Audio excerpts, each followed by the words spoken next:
So your final report is the ProForma, and the ProForma is split into a lot of different things. For example, we have the project duration.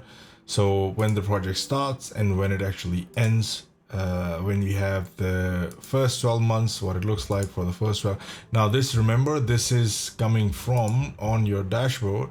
It's coming from your build to rent when you start leasing it, not from the start of the project, because the ProForma is related to everything that happens post-construction when you start leasing everything out. So this is not related. That's why it is called a ProForma, and this is a ProForma that does not include your development ProForma. It is just your operation side of things. So it talks about stabilized rent, which is when you decided in your dashboard when that is going to get stabilized. And we'll come back to this, and I wanted to show you some of this in here. You'll see that we had an option on the lease-up. So we had a lease-up pace. We discussed that earlier. So pre-lease percentage was 20, and it said lease-up pace was 10, and then this would give me a date, which is 1st May 29, which is similar to this. This is when this automatically gets leased up completely. And whether or not I want to add GST to reversion value, I can, but that is up to you and your accountant to advise you on that. So, and it shows you the cap rate of what that cap rate is going to be at that point. And then we have your total built area. We have the loss factor. Now, if you don't know what these are, don't worry. There's a lot of stuff here that you won't know, like, it's like a replacement minimum rent build to calculation. What does that mean? So you just have to copy this, go into here, press this button, and you'll see that under decision metrics, we have this whole thing explained here of what this actually means for your project. So you can read more about it and understand how this applies to you, and you'll have to answer these questions with your investors and your stakeholders, so you should know what they are. So then you have your general vacancy and credit loss. This should be a percentage. And then you have your everything we calculate that in all of these durations. So what does it look like for stabilized? Because usually generally people look at stabilized, then they also look at the first 12 months.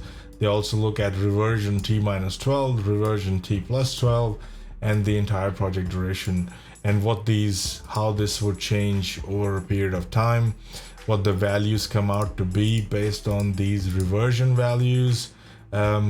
Reversion is your sale value at the end of, like, for example, you have these 300 apartments that you have leased out, and then after 10 years you are going to sell them for something, and this is what this reversion value is based on the cap rate at that time.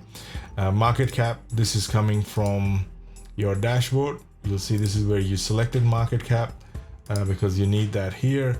Then you have your yield on cost, going out cap rate, your development spread.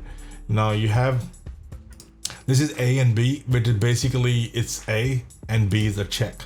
We use two different methods to do this calculation, and in both the different methods we get the exact same result, but in the background there are two different methods to do it.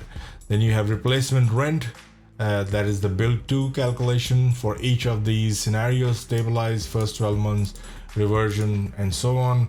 So you are doing that to see what they look like, and then you're also getting a dollar rate for the total built area and a dollar rate for the total rentable area based on 8% yield on cost. So if you wanna, that's the minimum rent that you need to hit 8% yield on cost. That's what this actually means. The same thing is here. The cap rate to sell at 6%, your expected NOI should be that much, which is about 30,000 less than the actual that you are getting for that area. So it's the same thing that we are doing again and again for every scenario.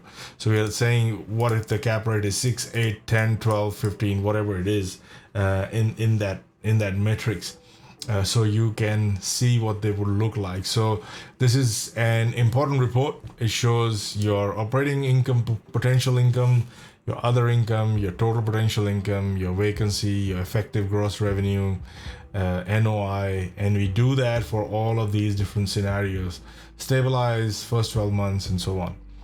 and let us know what you think of it.